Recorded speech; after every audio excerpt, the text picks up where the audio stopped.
하나님의 말씀은 요한복음 5장 30절부터 47절까지입니다. 요한복음 5장 30절. 내가 아무것도 스스로 할 수 없노라. 듣는 대로 심판하노니 나는 나의 뜻대로 하리 하지 않고 나를 보내신 이의 뜻대로 하리 하므로 내 심판은 의로우니라. 내가 만일 나를 위하여 증언하면 내 증언은 참되지 아니하되 나를 위하여 증언하신 이가 따로 있으니 나를 위하여 증언하시는 그 증언이 참인 줄 아노라. 너희가 요한에게 사람을 보내매 요한이 진리에 대하여 증언하였느니라. 그러나 나는 사람에게서 증언을 취하지 아니하노라. 다만 이 말을 하는 것은 너희로 구원을 받게 하려 함이니라. 요한은 켜서 비추이는 등불이라. 너희가 한때 그 빛에 즐거 있기를 원하였거니와 내게는 요한의 증거보다 더 큰 증거가 있으니 아버지께서 내게 주사 이루게 하시는 역사 곧 내가 하는 그 역사가 아버지께서 나를 보내신 것을 나를 위하여 증언하는 것이요. 또한 나를 보내신 아버지께서 친히 나를 위하여 증언하셨느니라. 너희는 아무 때에도 그 음성을 듣지 못하였고 그 형상을 보지 못하였으며 그 말씀이 너희 속에 거하지 아니하니 이는 그가 보내신 이를 믿지 아니함이라.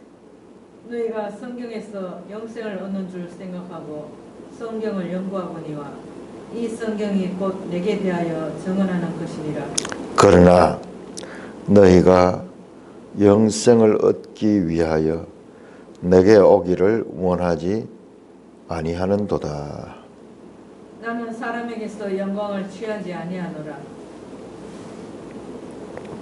다만 하나님을 사랑하는 것이 너희 속에 없음을 알았노라. 나는 내 아버지의 이름으로 왔음에 너희가 영접하지 아니하나 만일 다른 사람이 자기 이름으로 오면 영접하리라. 너희가 서로 영광을 취하고 유일하신 하나님께로부터 오는 영광은 구하지 아니하니 어찌 나를 믿을 수 있느냐. 내가 너희를 아버지께 고발할까 생각하지 말라. 너희를 고발하는 이가 있으니 곧 너희가 바라는 자 모세니라. 모세를 믿었더라면 또 나를 믿었으리니 이는 그가 내게 대하여 기록하였음이라. 그러나 그의 글도 믿지 아니하거든 어찌 내 말을 믿겠느냐 하시니라. 오 하나님, 요한 사도를 통하여 우리에게 말씀하시는 이 놀라운 말씀, 자 깨닫도록 성령 하나님 지도하여 주시옵소서. 예수님 이름으로 감사하며 기도드리옵나이다. 아멘. 자, 5장 30절은 제가 어제 따로 19절에서 5장 19절에서 30절까지를 따로 한 달라고 나눴고, 이것도 더 정확하면 19절에서 25절, 그 다음에 26절에서 30절, 여기 정교한 구조를 가지고 있어요. 19절에서 25절은 시작된 종말론, 그 다음에 26에서 30절은 미래 종말론. 이것은 예수님의 초림으로부터 시작된 것이고, 이것은 예수님의 재림의 때 이루어질 것입니다. 자, 이것을 우리가 잘 구분할 수 있어야 되는데, 구약의 선지자들은 메시아를 예언했지만은 이 구약의 예언에 보면은 이 초림과 재림이 잘 구별이 안 돼요. 잘 구별이 안 돼요. 초림과 재림을 그냥 같은 사건처럼 보고 있습니다. 제가 여러 번 이야기를 드리죠. 마치 뭐 같으냐? 멀리 있는 산을 볼 때 산이 이렇게 있습니다. 그러면은 이 멀리 있는 산이나 가까이 있는 산이나 지금 평면으로 봐요. 그냥 우리가 먼 산을 보면은 그냥 평면적으로 보는데 이것을 앞에서 보면 그렇지만은 이것을 옆에서 본다 그러면은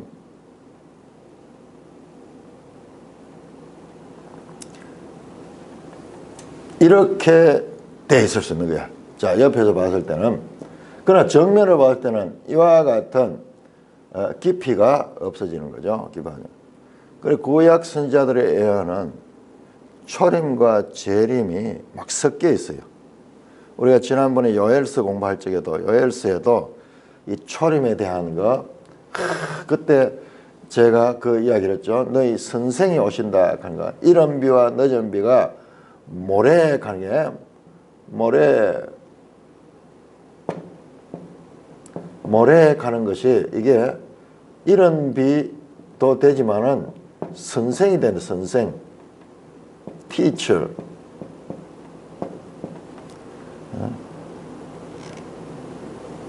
여기가 이 의의 교사이신 예수 그리스도 의로운 선생 의의 교사 그 다음에 28절에 위로부터 내가 영을 보내겠다 이러면서 저는 구약의 예언은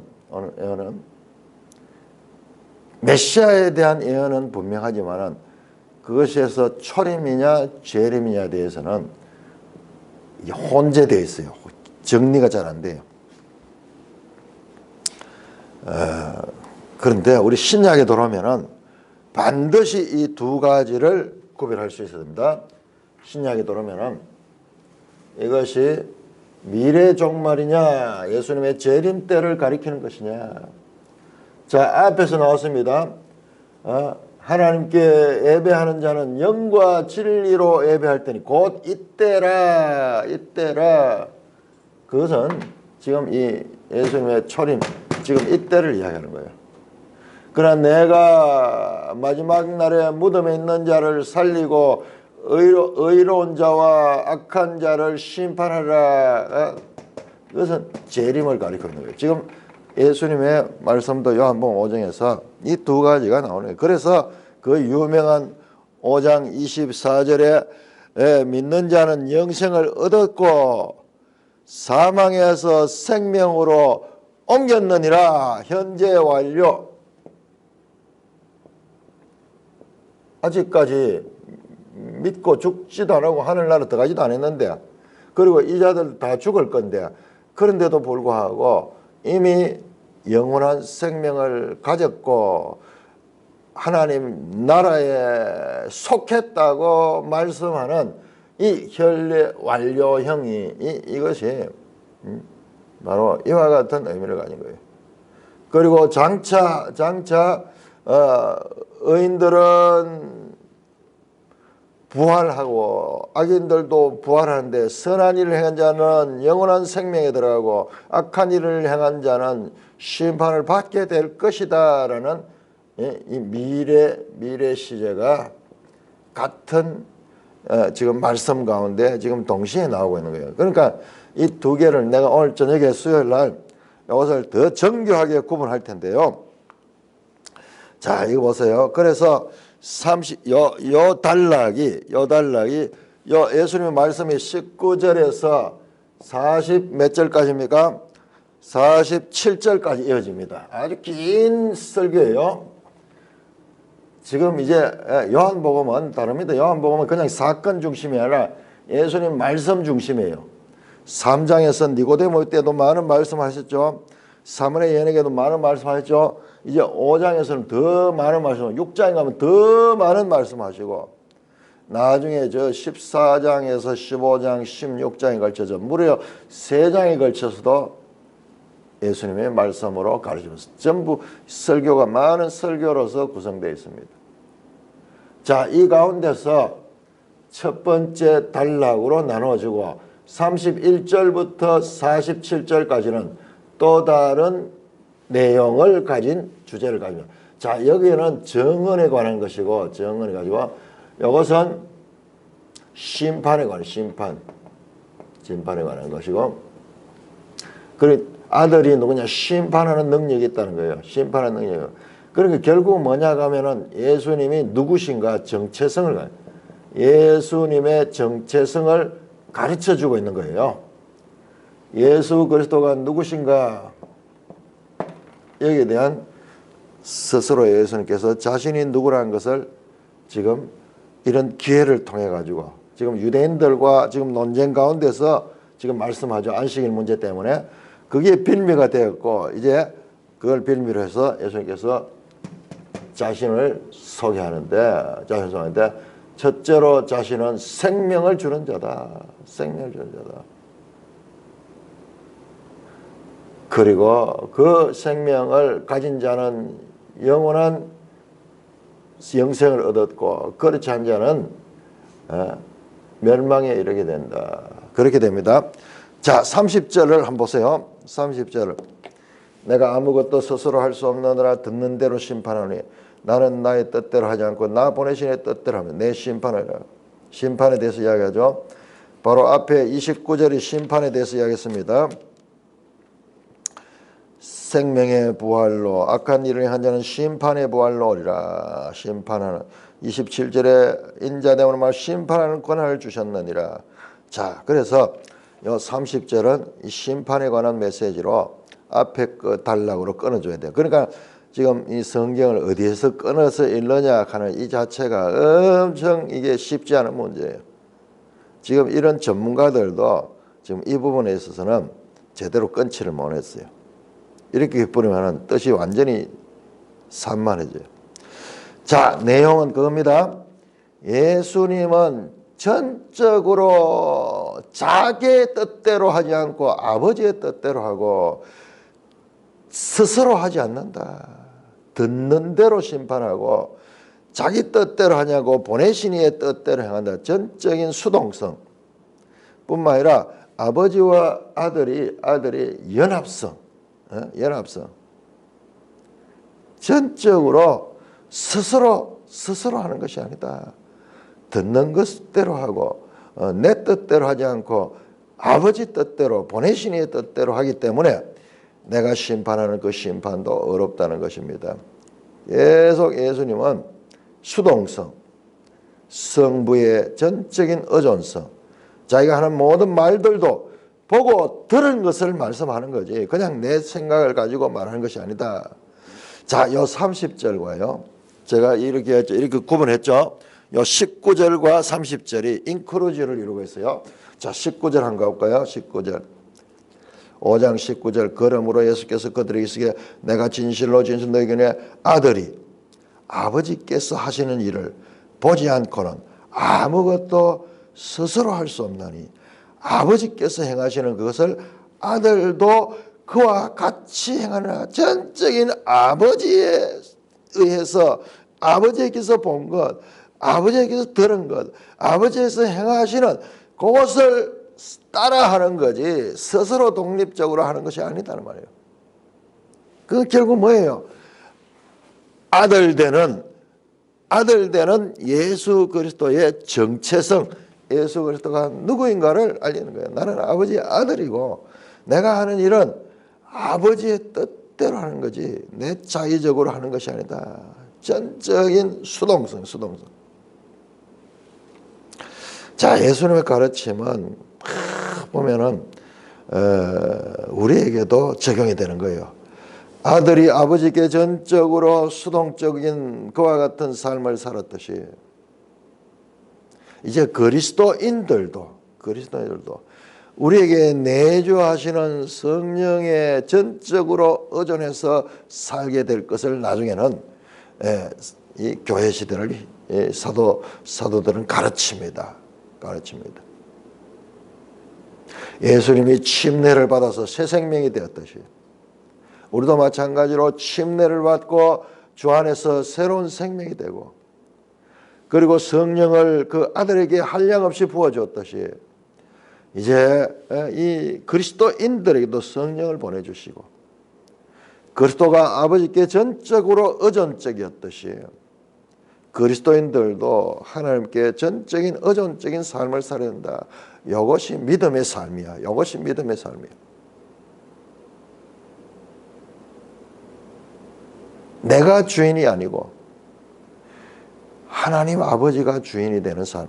그러니 예수님의 삶은 구속사적인 그와 같은 의미를 가지면서도 성도들, 교회를 형성하는 그리스도인들의 삶의 모델이 되고 있다는 것도 우리가 알아야 됩니다. 자, 그래서 30절은 앞쪽으로 연결시켜서 보면은 이 단락이 이렇게 딱 정리가 돼요. 정리가 됩니다. 자, 그러면은 31절부터는 무언가, 여러분 우선 단어를 한번 보세요. 단어. 31절부터 나오는 단어는 정은이라는 단어고, 정은. 정은이라는 단어가 계속 나옵니다. 계속 나옵니다.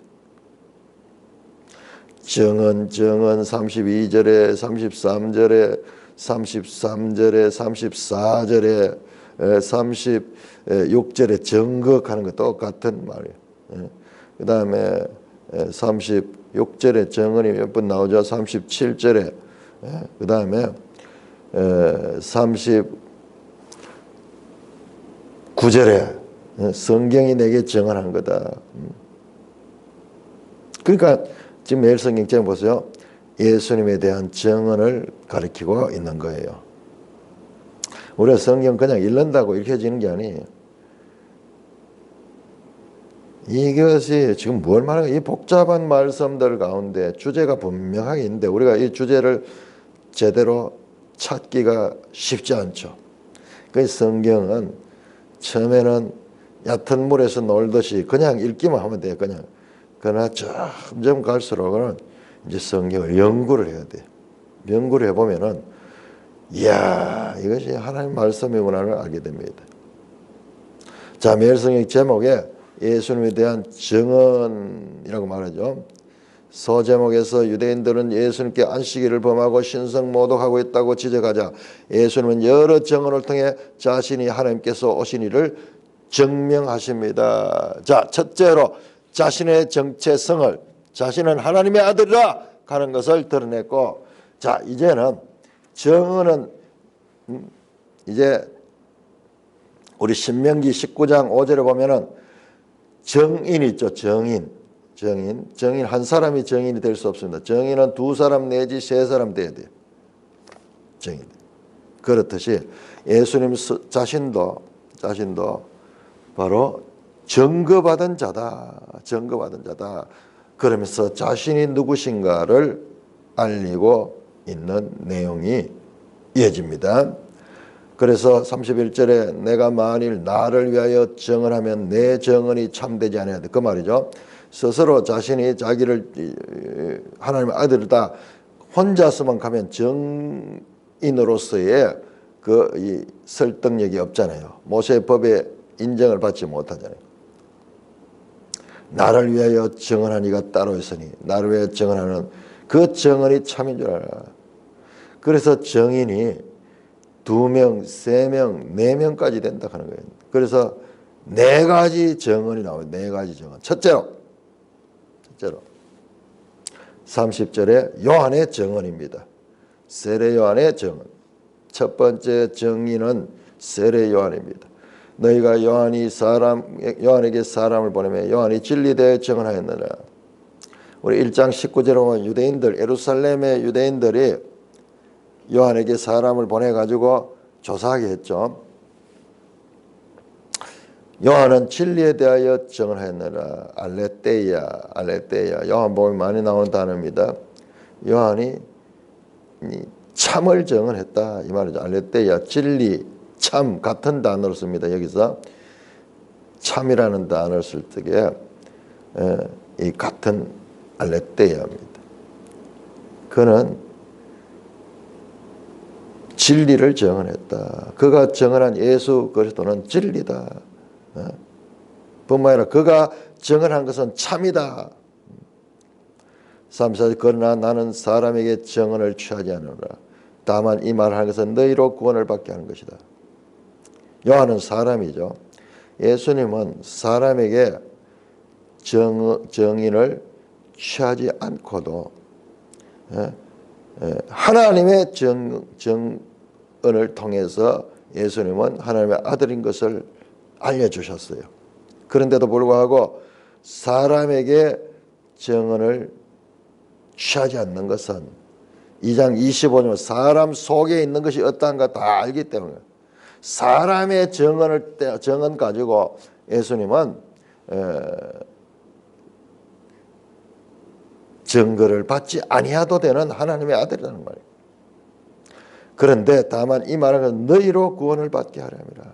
그런데 사람들이 정언하지 아니하면은 예수님은 사람들은 그 믿음을 가지고 구원을 받지 못하는 거예요.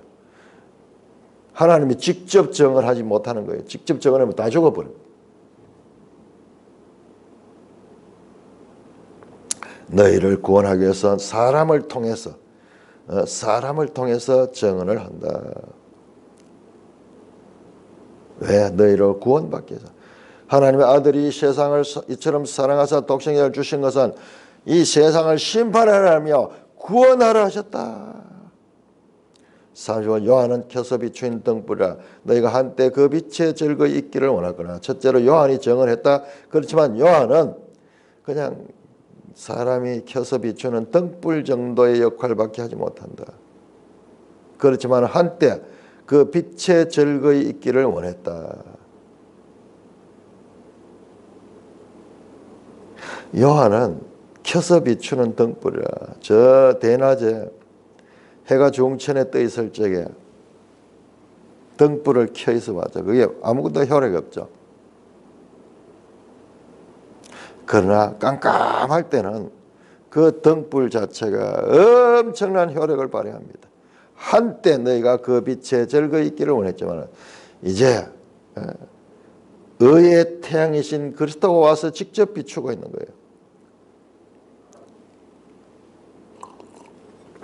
세례 요한의 역할은 그래도 사람들을 구원하기 위하여 그런 정언을 했다. 자, 36절은 내게는 요한의 증거보다 더 큰 증거가 있다. 이제 두 번째 증거는 두 번째 증거가 뭐냐? 그것은 뭐냐? 아버지께서 내게 주사 이루게 하시는 역사, 곧 내가 하는 그 역사. 갑자기 여기 역사가 나오는데 이 역사는 일이에요. 일. 에르곤.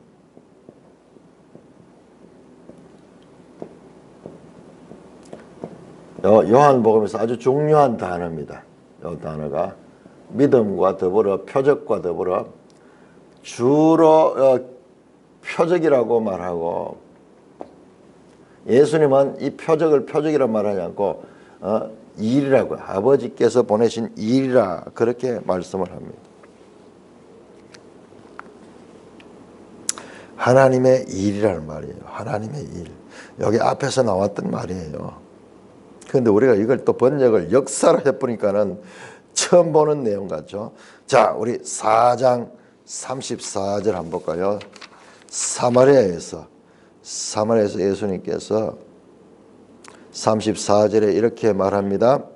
예수께서 이르시되 나의 양식은 나를 보내신 이의 뜻을 행하며 그의 일을 온전히 이루는 이것이라. 그의 일칸이 여기 에르곤이에요. 하나님의 일. 하나님의 일. 자, 여기에 4장 왔는 김에 한번 다시 보세요. 양식에 대해서 이야기죠. 나의 양식 이야기 나오죠. 양식. 이제 다시 5장으로 돌아가서 봅시다. 자, 하나님 아버지께서 내게 주사 이루시게 하시는 일, 곧 내가 하는 일, 예수님이 하시는 표적들, 예수님이 하시는 말씀들 전부 다 하나님의 일이다. 그 일이 아버지께서 나를 보내신 것을 나를 위하여 증언한다. 내가 하는 일들, 기적들 행하거나 내가 하는 말씀들은 하나님의 일이다. 일 그 자체가 내가 하나님께서 보내신 자인 것을, 하나님의 아들인 것을 증언한다. 그 말입니다. 그러니까 예수님의 기적들은 예수님이 누구신가를 알려주는 그와 같은 사건들이에요. 이게 구약에 예언돼 있잖아요. 그가 와서 가난한 자들에게 복음을 전하고 저는 자들을 정상으로 만들고 포로된 자들을 해방시키고 그 다음에 이 병든 자들을 치료하고 죽은 자를 살리는 그와 같은 하나의 표적을 가지고 그 메시아가 오실 것이라고 예언이 되어 있었잖아요. 그러니까 그 구약 성경에 예언되어 있던 그 일들을 하는 그것이 바로 내가 하나님의 아들이고 하나님의 보내신 자인 것을 증언한다. 자, 두 번째 증언이었죠. 세례 요한이 첫 번째 증인이고 그다음에 세 번째 증인을 합니다. 세 번째 또한. 자, 두 번째 증인은 일이고 예수님이 하시는 일이고 그 다음에 세 번째는 또한 거기에 하나 더 들어가죠. 또한 나를 보내신 아버지께서 친히 나를 위하여 증언하셨다. 하나님께서 친히 증언하셨다. 너희는 아무 때에도 그 음성을 듣지 못하였고 그 형상을 보지 못하였으며 아무도 하나님께서 친히 증언한 것을 듣지도 못하고 볼 수도 없었습니다. 그러나 예수님에 대해서는 친히 증언하셨습니다. 자, 이것은요, 예수님이 마태복음 3장 17절, 마가복음 1장 11절 세례를 받으시고 물에서 올라오실 때 이는 내 사랑하는 아들이여 내 기뻐한 자라. 너희는 그러면서 주님이 하나님의 아들인 것을 직접 하늘의 소리로 증언하셨죠. 뿐만 아니라 변화산에서 그 모세와 엘리야가 있는 그 가운데서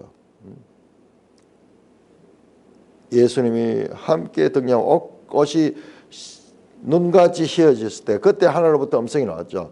이는 내 사랑하는 아들이요 기뻐한 자라. 너희는 그의 말을 들으라. 하나님이 직접 증거하셨죠. 세 번째 증언자는 하나님이시다. 너희는 아무 때에도 그 음성을 듣지 말고 그 형상을 보지 못했으며 그 말씀이 너희 속에 거하자니 이는 그가 보내신 이를 믿지 아니함이라. 너희가 그 하나님의 음성을 듣지 못하고 그 형상을 보지 못하는 것은 이유가 뭐냐? 말씀이 너희 속에 거하지 아니합니다. 자, 여기 거하다 하는 단어 아주 중요합니다. 메노 계속 반하세요. 거하다. 왜냐하면은 그가 보내신 이를 믿지 아니함이라. 그가 누구예요? 하나님께서 보내신 이 예수죠. 예수님을 믿지 않기 때문에 너희가 하나님이 친히 하신 증언도 너희는 듣지 못하는 것이다.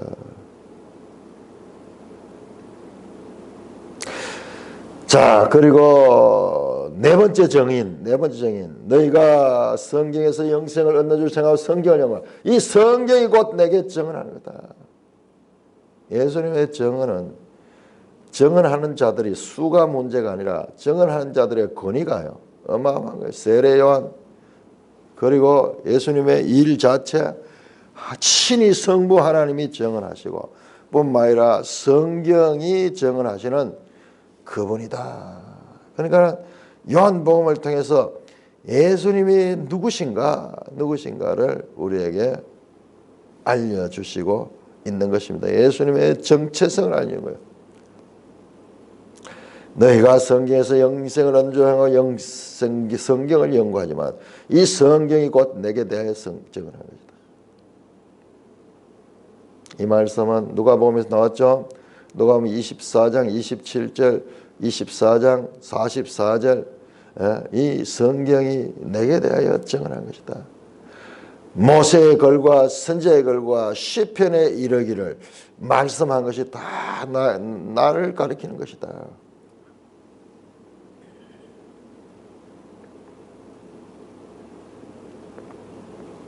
그러나 너희가 영생을 얻게 내게 오기를 원치 아니하는도다. 내게 오면은 온다 하는 말은 계속 병행해서 믿는다 하는 말로 연결이 됩니다. 뒤에 보면 계속 내게 나오는 자, 믿는 자 같은 표현이에요. 나에게 나와서 나를 믿기를 원치 아니하기 때문에 너희가 이와 같은 증언들이 있는데도 불구하고 너희가 내게 오기를 원치 아니한다. 어두움에 빛이 임하니까는 어두움이 그 빛을 미워하는 거예요. 미워하는 거예요. 빛을 거부하는 거예요. 41절입니다. 나는 사람에게서 영광을 취하지 아니하노라. 다만 하나님을 사랑하신 너희 없음을 알았노라.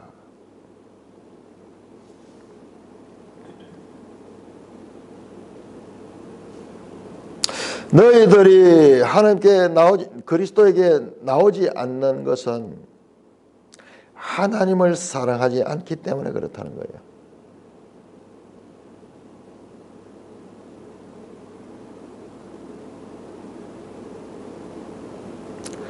나는 사람의 영광을 취하지 아니한다. 자, 예수님은 사람들의 비유를 맞추거나 사람의 영광을, 사람의 칭찬을 따라서 그 자신을 움직이는 그런 분이 아니다는 거예요. 다만 하나님을 사랑한 것이 너희 속에 없음을 알았다. 너희가 하나님을 사랑하지 않기 때문에 내게 오지 않는다. 43절 나는 내 아버지의 이름으로 왔음에 너희가 영접하지 아니하니 만일 다른 사람이 자기 이름으로 영접하리라. 친히 정언된 하나님의 아들이 왔지만은 그들은 영접하지 않지만은 다른 사람이 와가지고 거짓 선지자들이 와가지고 자기 이름을 가지고 와서 하면은 영접할 것이다.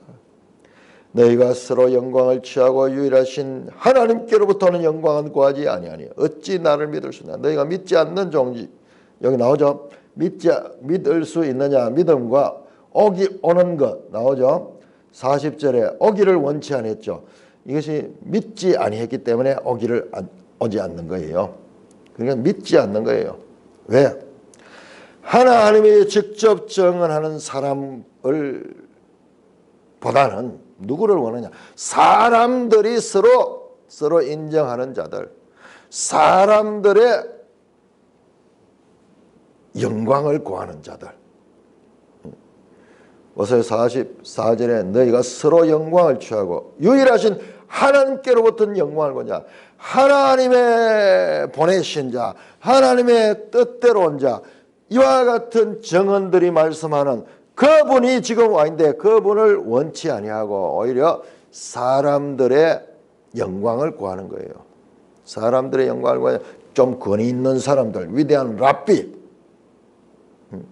거짓 선지자들이 오면은 그럴듯하게 인본주의적인 그런 사상을 가지고 그렇게 가르치고 이러면은 이야 저 사람 대단하다 주고 예수님처럼 뭔가 이 출신 배경도 분명치 않고 그다음에 뭐 학식도 없어 보이고 그런데 참 너무 놀라운 표적들을 행하니까는 무시할 수는 없지만은 그러나 그 신뢰를 가지지 않는 거예요. 그러나 사람들이 와서 권위 있는 학위를 가지고 그다음에 쭉 사람들 마음에 드는 이야기를 하고 그러면서 나오면은 사람들이 이야 이 사람은 진짜 훌륭하다.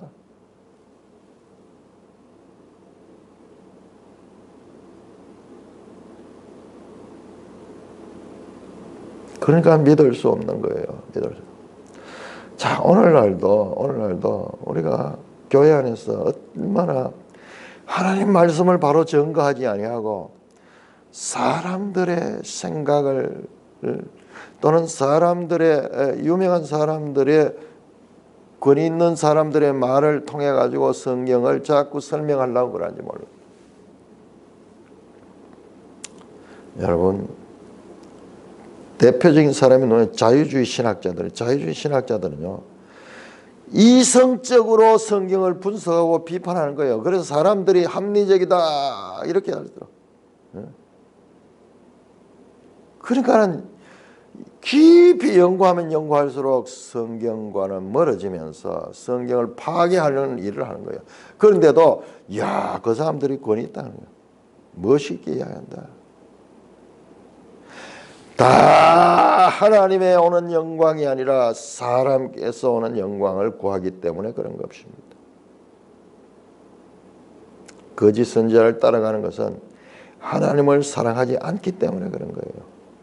사람들의 길을 기울이기 때문에 그런 거예요.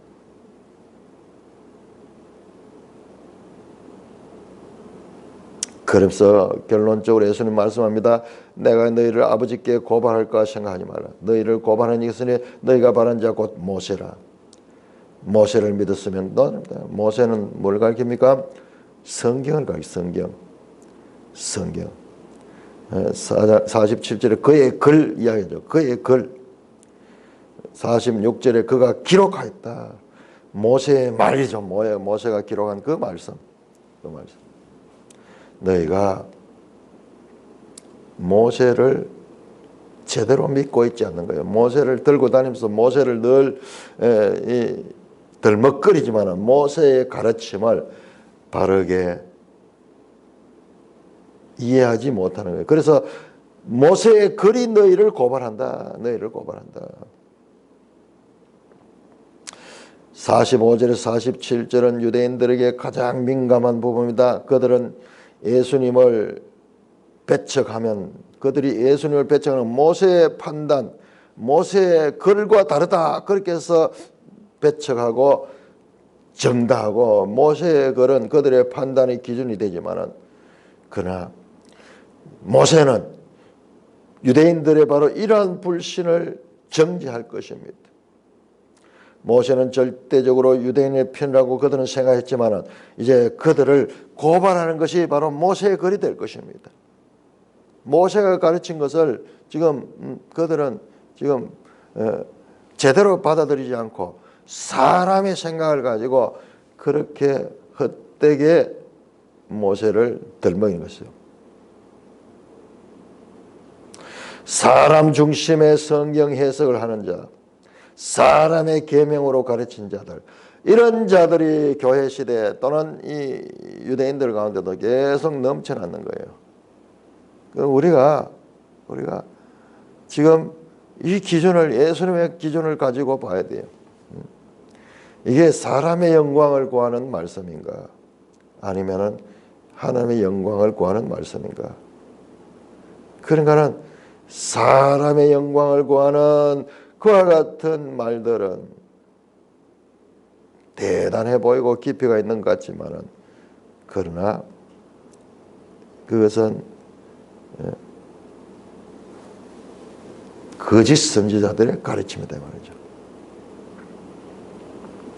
자, 이거 한번 보세요.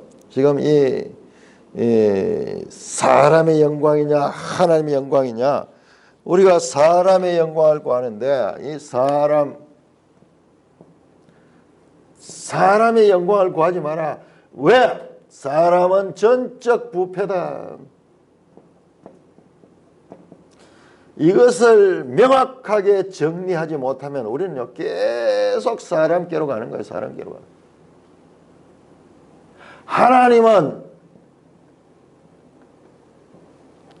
하나님은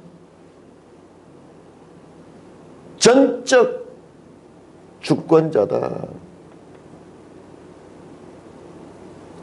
하나님과 사람에 대한 분명한 인식이 근본적으로 깔려 있지 아니하면은 우리는 성경을 읽으면 성경이 전부 그 이야기를 하는데도 불구하고 사람 중심의 그와 같은 해석을 하게 되는 거예요. 그래서 조직 신학이 필요한 거예요. 이런 면에서는 근본적으로 성경 전체를 관통하는 이 교리 가운데서 인간의 전적 부패.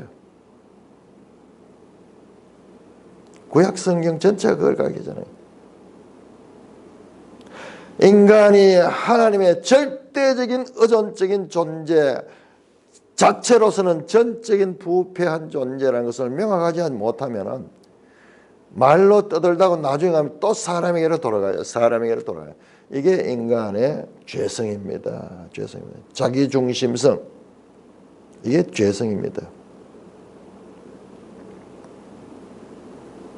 그렇게 31절에서 47절에서는 바로 예수님의 정은, 예수님의 정체성, 예수님은 하나님의 아들이다. 그리고 19절에서 30절까지는 바로 거기도 마찬가지로 예수님의 정체성, 하나님께서 보내심을 받은 자고 심판하는 권세를 아버지께로부터 받은 자다. 예수 그리스도가 누구신가를 설명하는 내용이 예루살렘에서 안식일날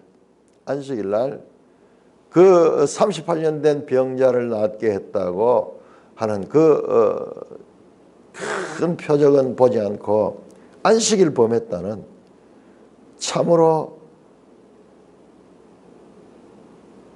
굳어있는 마음이죠.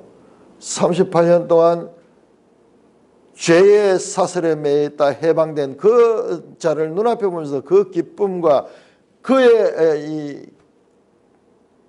축복에 대한 감정이입은 없고 오히려 율법을 어겼다 하는 그거로 정죄하기 시작하던 그들을 향하여 예수님께서 선포하시는 말씀입니다.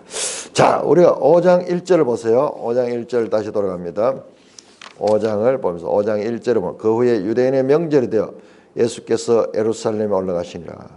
자, 유일하게 이 5장 1절의 유대인의 명절인데 이게 무슨 명절이냐?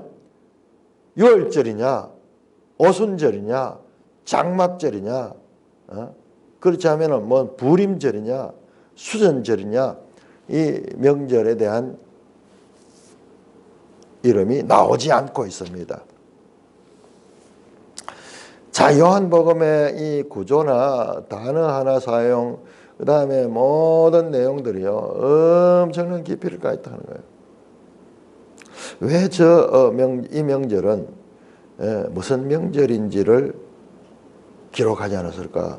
유대인 남자들은 1년에 3차례 큰 명절을 가죠. 큰 명절이 유월절, 그 다음에 이 초실절이라고 하는 77절, 그 다음에 이 장막절 또는 초막절이라는 장막절을 갑니다. 1년에 3차례 올라가는데 예수님께서 올라가는 거 보면 그 3개 절기 가운데 하나일 것 같아요. 근데 6월절은 아닌 것 같아요. 6월절은 바로 이제 6장 들어가면은 6월절 절기에 대한 말씀이 또 나옵니다. 그리고 앞에서도 나왔죠. 앞에서도 6월절에 예수님께서 2장 13절부터 성전 청결하는 그 나왔죠. 6월절에 나갔다. 거기에서 앞에서 다 밝히고 뒤에도 계속 6월절을 밝히는 걸 보면은 6월절은 아닌 것 같아요. 자, 그러면 무슨 절기인가? 자, 여기 보세요. 자, 오늘 읽었던 5장 37절. 예수님께서 또한 나를 보내신 아버지께서 친히 나를 위하여 정언하셨다. 그렇지만 너희는 아무 때에도 그 음성을 듣지 못하고 그 형상을 보지 못했다. 자, 이게 뭔가인가? 자, 이게요. 자, 우리 출애굽기 19장 한번 볼까요? 출애굽기 19장. 출애굽기 19장은 시내산에서 율법을 받는 그 이야기죠. 시내산 언약이 체결되고 율법을 받는 그 이야기인데 출애굽기 19장에 하나님이 그 시내산에 임재했다. 하나님이 직접 말씀하시잖아요. 그런데 그 말씀을 듣고 20장 한번 보세요. 20장 19절 18절부터 보겠습니다. 자, 십계명을 주신 다음에 그 소리를 듣고 뭇백성이 우레와 번개와 나팔 소리와 산의 연기를 본지라. 그들이 볼 때 떨며 멀리 서서 모세에게 이르되 당신이 우리에게 말씀하소서 우리가 들으리다. 하나님이 우리에게 말씀하지 말게 하소서 우리가 죽을까 하니라. 하나님 말씀하시는데요, 너무너무 두려운 거예요. 너무너무 무서운 거예요. 그 번개와 나팔 소리와 연기를 동반해서 하나님이 친히 말씀하시니까는 죄인들이 감당할 수가 없는 거예요.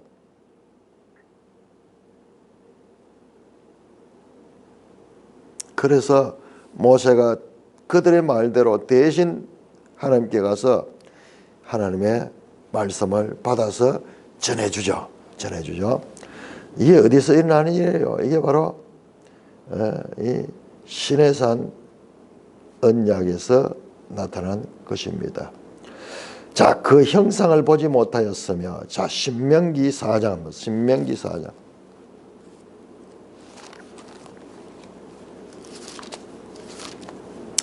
신명기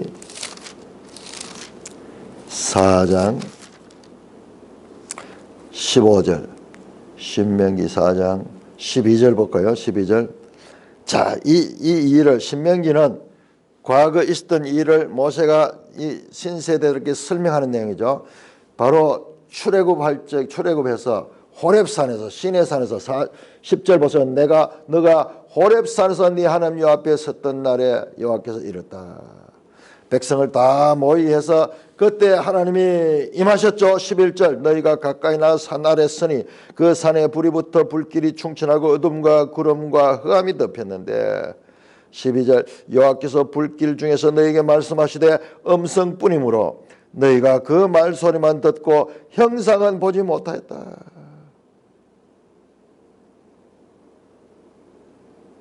15절 여호와께서 호렙산 불길 중에서 너희에게 말씀하시되 너희가 어떠한 형상도 보지 못하서 너희는 깊이 삼가라. 처음에는 음성만 들었죠. 그 다음에 나중에는 그 음성을 듣지를 거부했죠. 그리고 형상을 보지 못하고 그랬는 이게 지금 뭘 가리키냐? 바로 시내산 언약의 장면을 가리키고 있는 거예요. 시내산 언약의 장면. 자, 여러분들 오순절은요. 오순절은 77절이라고 하죠. 77이 49일째. 그 다음 날이 오순절이죠. 또는 초실절. 보통 절기 지킬 때 하면 초실절로 지킬 거예요.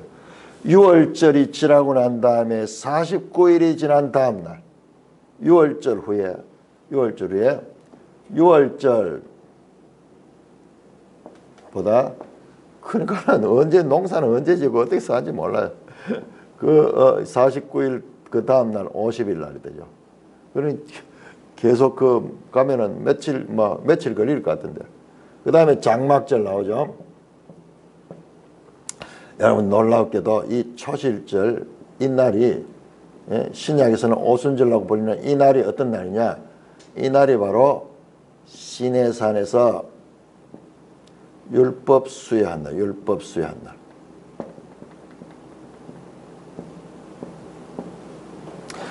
그러므로 요한복음 5장의 익명의 절기, 유대인의 명절인데 무슨 절기인지 드러나지 않는 것은 바로 오순절을 가리킨다. 그러나 왜 오순절을 굳이 드러나지 않게 했을까? 자, 이 오순절은 사도행전 2장에 가서 빵 터져 나옵니다.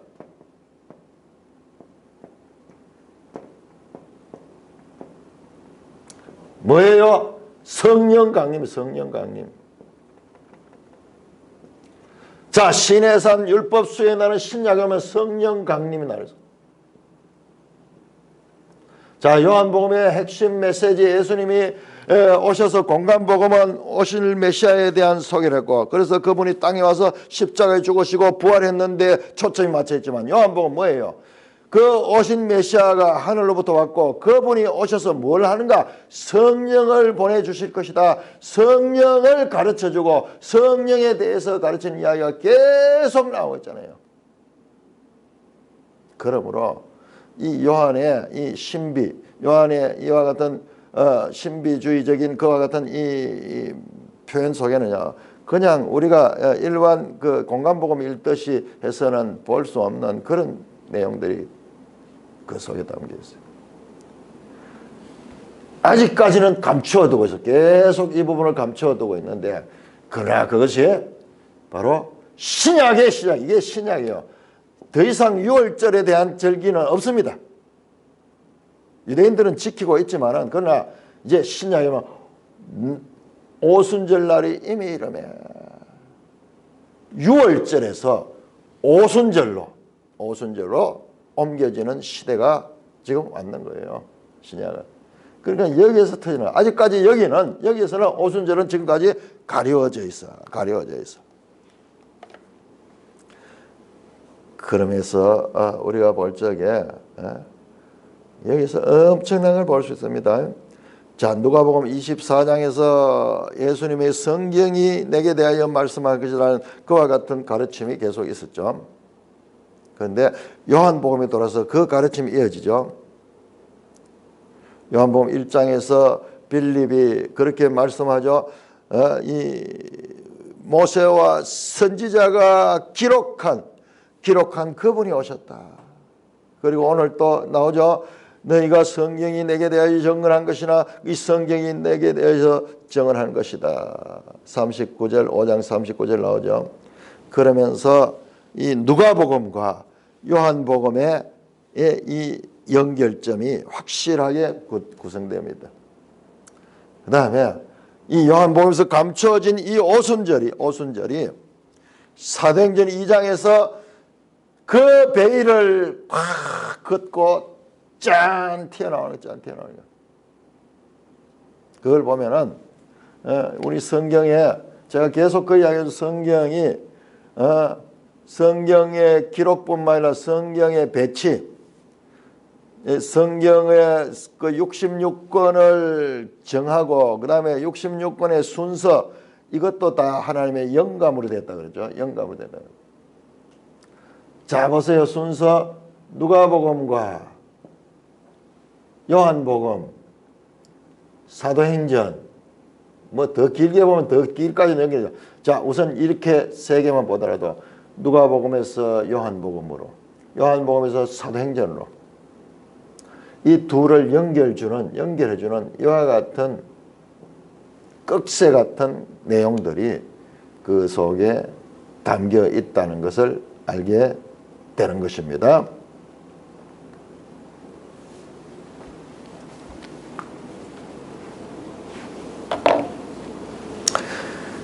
찬송가 96장 찬송